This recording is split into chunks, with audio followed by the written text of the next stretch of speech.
देखो fourth property में क्या है, if A is an orthogonal matrix then A transpose is also orthogonal matrix such that, अच्छा इसमें एक एक्स्ट्रा पॉइंट जोड़ दिया गया है, सच डैट यहाँ क्या बोल रहा है कि अगर ए ऑर्थोगोनल मैट्रिक्स है तो ए ट्रांसपोज भी ऑर्थोगोनल होगा, ठीक है।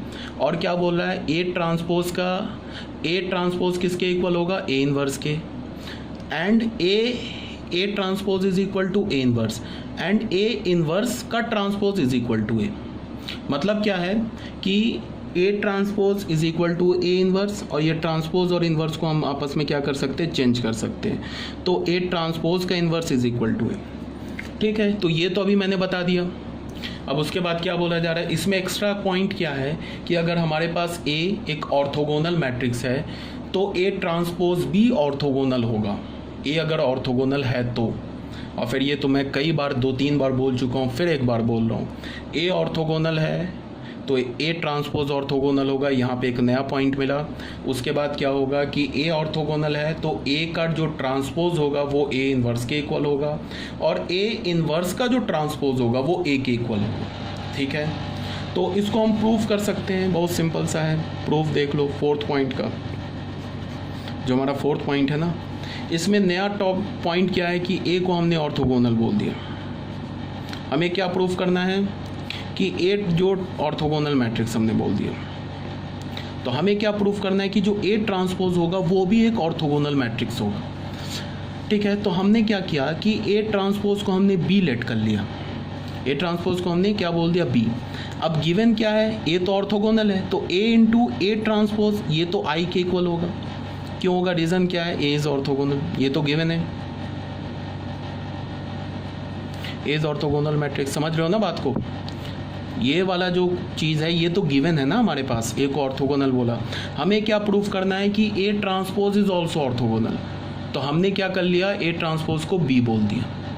तो अब हमें क्या करना है कि बी इंटू बी ट्रांसपोज हमने कैलकुलेट किया, तो बी क्या मिलेगा हमें यहाँ पे, बी तो है ए ट्रांसपोज के इक्वल लिख दिया, ठीक है।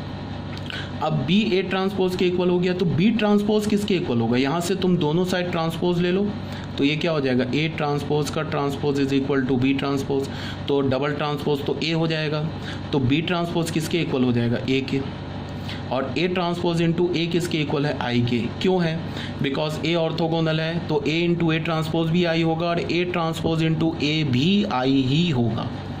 तो हो गया, बी इंटू बी ट्रांसपोज आई मिल गया, तो बस हमें क्या हो गया, बी हमारे क्या हो गया, बी क्या हमारे पास वो किसके इक्वल हमने माना, ए ट्रांसपोज के, इज ऑल्सो ऑर्थोगोनल, ऑर्थोगोनल हो गया, हेंस प्रूफ हो गया। देखो 2 लाइन में प्रूफ हो गया, ठीक है।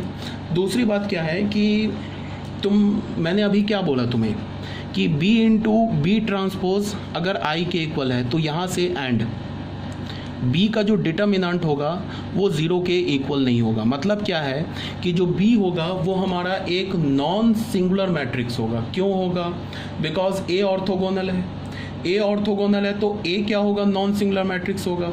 तो हमें पता है कि अगर a नॉन सिंगुलर है तो उसका ट्रांसपोज भी नॉन सिंगुलर होगा। क्यों, क्योंकि अगर a नॉन सिंगुलर है तो यहाँ देखो a नॉन सिंगुलर है, तो a नॉन सिंगुलर क्यों है, बिकॉज a ऑर्थोगोनल है। अभी मैंने बोला है कि ऑर्थोगोनल मैट्रिक्स का डिटर्मिनेंट या तो -1 होता है या तो 1 होता है। तो यहाँ से हमें क्या पता चला, a हमें क्या मिल गया, एक नॉन सिंगुलर मैट्रिक्स हो गया, ठीक है।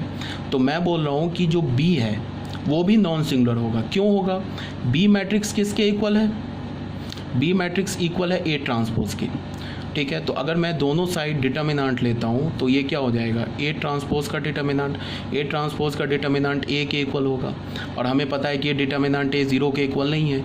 तो यहाँ से हमें क्या पता चला कि डिटर्मिनेंट बी भी 0 के इक्वल नहीं है। तो यहाँ से हमें क्या पता चला कि B is also non singular.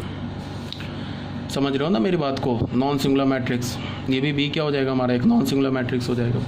तो मैं एक्स्ट्रा में क्या बता रहा हूँ कि ये तो हमने प्रूफ कर दिया कि ए ट्रांसपोज भी ऑर्थोगोनल होगा। ए ट्रांसपोज को हमने बी बोल दिया और हमने प्रूफ कर दिया कि ए ट्रांसपोज भी ऑर्थोगोनल होगा। अब मैं एक्स्ट्रा में तुम्हें पॉइंट क्या बता रहा हूँ कि बी इंटू बी ट्रांसपोज आई के इक्वल है, और हमें पता है कि बी का डिटर्मिनेंट 0 के इक्वल नहीं है, अभी हमने प्रूफ किया।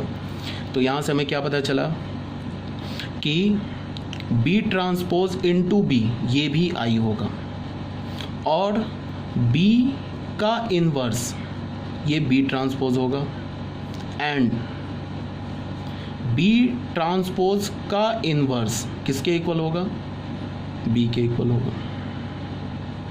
अब बी मैट्रिक्स क्या है, ए ट्रांसपोज के इक्वल है ना, बी मैट्रिक्स ए ट्रांसपोज, तो तुम बी की जगह ए ट्रांसपोज लिख सकते हो और उसका यहाँ इन्वर्स लिख सकते हो।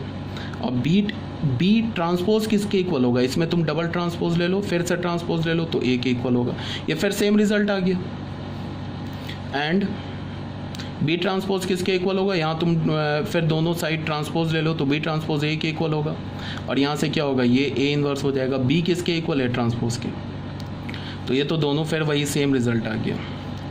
ठीक है, ये मैंने तुम्हें एक्स्ट्रा में बताया। ठीक है, नट सेल में अभी मैं क्या बोल रहा हूँ फिर से एक बार रिपीट कर देता हूँ। If A B is equal to A into A transpose is equal to I given है, तो ये किसका कंडीशन है, ऑर्थोगोनल का कंडीशन है।